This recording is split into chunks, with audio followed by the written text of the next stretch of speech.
হরে কৃষ্ণ সুধী ভক্তবৃন্দ, ইস্কন কৃষ্ণ কথা চ্যানেলের পক্ষ থেকে সকলের চরণে দণ্ডবৎ প্রণতি নিবেদন করি।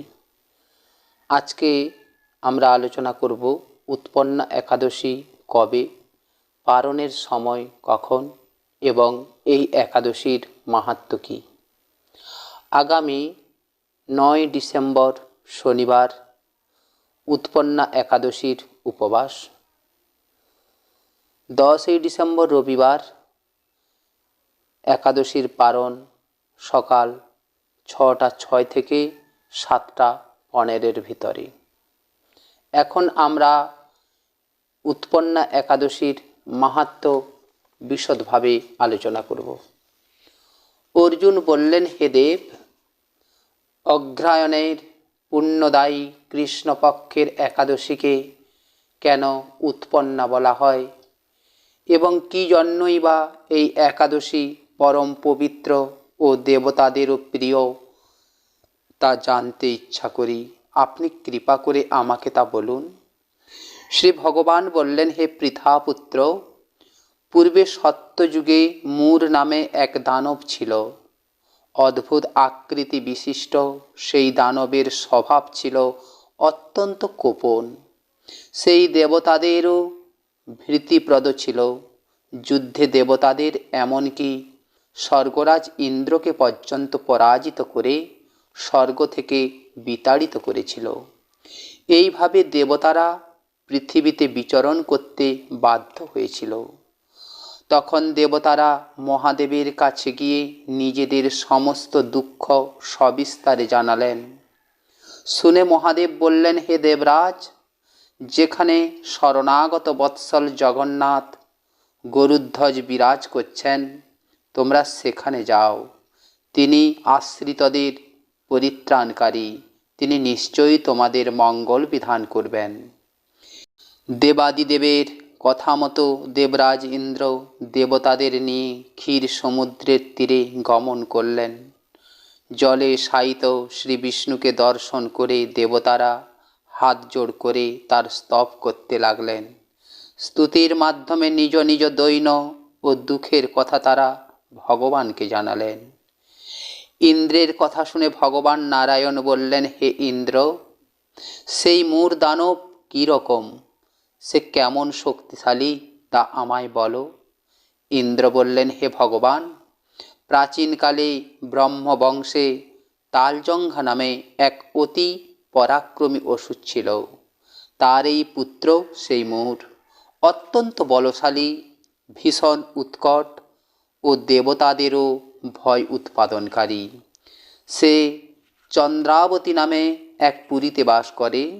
স্বর্গ থেকে আমাদের বিতাড়িত করে তার স্বজাতি কাউকে রাজা, কাউকে অন্যান্য দিকপাল রূপে প্রতিষ্ঠিত করে এখন সে দেবলোক সম্পূর্ণ অধিকার করেছে। তার প্রবল প্রতাপে আজ আমরা পৃথিবীতে বিচরণ করছি। ইন্দ্রের কথা শুনে ভগবান দেবদ্রোহীদের প্রতি অত্যন্ত ক্রোধান্বিত হলেন। তিনি দেবতাদের সঙ্গে চন্দ্রাবতী পুরীতে এলেন। সেই দৈত্যরাজ শ্রী নারায়ণকে দর্শন করে পুনঃ পুনঃ গর্জন করতে লাগল। দেবতা ও অসুরদের মধ্যে তুমুল যুদ্ধ শুরু হয়ে গেল। যুদ্ধে দেবতারা পরাজিত হয়ে এদিক ওদিক পালিয়ে গেল। তখন যুদ্ধক্ষেত্রে শ্রী নারায়ণকে একা দেখে সেই দানব তাকে দাঁড়াও দাঁড়াও বলতে লাগলেন। শ্রী ভগবানও ক্রোধে গর্জন করে বললেন, রে দুরাচার দানব, আমার বাহুবল এখন তুই দেখ। এই বলে অসুরপক্ষীয় সমস্ত যোদ্ধাদের দিব্যবাণের আঘাতে নিহত করতে লাগলেন। তখন তারা প্রাণ ভয়ে নানা দিকে পালাতে লাগল। সেই সময় নারায়ণ দৈত্য সৈন্যদের মধ্যে সুদর্শন চক্র নিক্ষেপ করলেন। ফলে সমস্ত সৈন্য ধ্বংসপ্রাপ্ত হল। একমাত্র মূর অসুরই জীবিত ছিল। সে অস্ত্রযুদ্ধে নারায়ণকেও পরাজিত করল। তখন নারায়ণ দৈত্যের সাথে বাহুযুদ্ধে লিপ্ত হলেন। এইভাবে দেবতাদের হিসাবে 1000 বছর যুদ্ধ করেও ভগবান তাকে পরাজিত করতে পারলেন না। তখন শ্রীহরি বিশেষ চিন্তান্বিত হয়ে বদরিকা আশ্রমে গমন করলেন। সেখানে সিংহাবতী নামে একটি গুহা আছে। এই গুহাটি একদ্বার বিশিষ্ট এবং 12 যোজন অর্থাৎ 86 মাইল বিস্তৃত। ভগবান বিষ্ণু সেই গুহার মধ্যে শয়ন করলেন। সেই দৈত্য তার পিছন পিছন ধাবিত গুহার ভিতরে প্রবেশ করলেন। সে বিষ্ণুকে নিদ্রিত বুঝতে পারল। অত্যন্ত আনন্দিত হয়ে ভাবতে লাগলো, আমার সাথে যুদ্ধে পরাজিত হয়ে বিষ্ণু এখানে গোপনে শুয়ে আছে, এখন আমি তাকে অবশ্যই বধ করব। দানবের এই রকম চিন্তার সঙ্গে সঙ্গে শ্রী বিষ্ণুর শরীর থেকে একটি কন্যা উৎপন্ন হলো। এই কন্যাই উৎপন্না একাদশী। তিনি রূপবতী, সৌভাগ্যশালিনী, দিব্য অস্ত্র শস্ত্রধারিণী ও বিষ্ণু তেজ সম্ভূতা বলে মহাপরাক্রমশালী ছিলেন। দৈত্যরাজ সেই স্ত্রী রূপিণী দেবীর সাথে তুমুল যুদ্ধে শুরু করল। কিছুকাল যুদ্ধের পর দেবীর দিব্য তেজে অসুর ভস্মীভূত হয়ে গেল। তারপর বিষ্ণু জেগে ওঠে। সেই ভস্মীভূত দানবকে দেখে বিস্মিত হলেন। এক দিব্য কন্যাকে তার পাশে হাত জোড় করে দাঁড়িয়ে থাকতে দেখলেন। বিষ্ণু বললেন, হে মহাপরাক্রান্ত উগ্রমূর্তি, এই মূঢ় দানবকে কে বধ করল? যিনি একে হত্যা করেছে তিনি নিশ্চয়ই প্রশংসনীয় কর্ম করেছে। সেই কন্যা বলল, হে প্রভু, আমি আপনার শরীর থেকে উৎপন্ন হয়েছি। আপনি যখন ঘুমিয়েছিলেন তখন এই দানব আপনাকে বধ করতে চেয়েছিল। তা দেখে আমি তাকে বধ করেছি। আপনাদের কৃপাতেই আমি তাকে বধ করতে পেরেছি। একথা শুনে ভগবান বললেন, আমার পরাশক্তি, তুমি একাদশীতে উৎপন্ন হয়েছ, তাই তোমার নাম হবে একাদশী। আমি এই ত্রিলোকে দেবতা ও ঋষিদের অনেক বর প্রদান করেছি।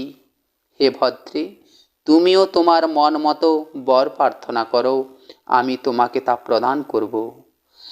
একাদশী বললেন, হে দেবেশ, ত্রিভুবনের সর্বত্র আপনার কৃপায় সর্ববিঘ্ন নাশিনী ও সর্বদায়িনী রূপে যেন পরম পূজ্য হতে পারি, এ বিধান করুন।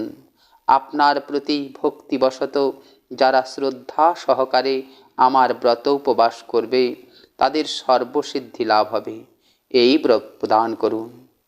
বিষ্ণু বললেন, হে কল্যাণী, তাই হোক। উৎপন্না নামে প্রসিদ্ধ তোমার ব্রত পালনকারী সমস্ত ইচ্ছা পূর্ণ হবে। তুমি তাদের সকল মনোবাসনা পূর্ণ করবে, এতে কোনো সন্দেহ নেই। তোমাকে আমার শক্তি বলে মনে করি, তাই তোমার ব্রত পালনকারী সকলে আমার পূজা করবে। এর ফলে তারা মুক্তি লাভ করবে। তুমি হরিপ্রিয়া নামে জগতে বিখ্যাত হবে। তুমি ব্রত পালনকারী, শত্রু বিনাশ, পরম গতিদান এবং সর্বসিদ্ধি প্রদান করতে সমর্থ হবে। ভগবান বিষ্ণু এইভাবে উৎপন্না একাদশীকে বর প্রদান করে অন্তর্হিত হলেন। সমস্ত ব্রতকারী দিবারাত্রি ভক্তিপরায়ণ হয়ে এই উৎপন্না একাদশীর উৎপত্তির কথা শ্রবণ কীর্তন করলে শ্রীহরির আশীর্বাদ লাভে ধন্য হবেন। হরে কৃষ্ণ।